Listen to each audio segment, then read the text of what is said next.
Umakyat na sa 11 ang patay sa nahulog na bus dahil sa killer curve sa Hamtik Antique.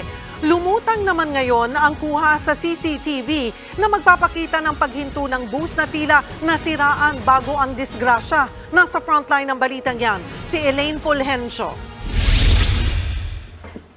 Sa CCTV footage na ito, kitang pagdaan ng Ceres bus na yan sa Barangay Lindero, Tobias Forner sa Antique pasado alas 4 ng hapon nitong Martes.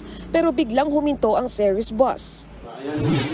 Kwento ni na Teacher Mika, Teacher Kim na huling pasahero ng bus, hindi pa man sila nakakalayo ng tumigil ang bus. Tapos nung nakasakay na kami, sa medyo sa baba nun, huminto yung Ceres. Tapos parang may ginawa sila sa ilalim, sa front part ng bus.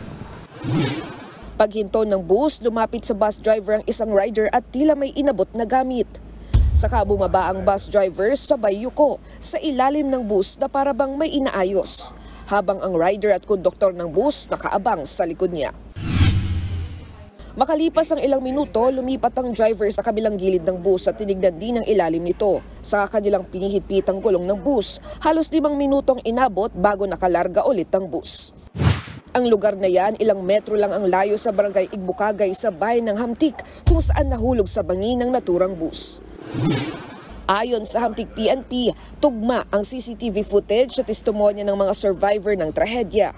Meron kaming na-recover na CCTV footages kung saan itong series bus nag-stop siya at nanghiram ng bus at inayos.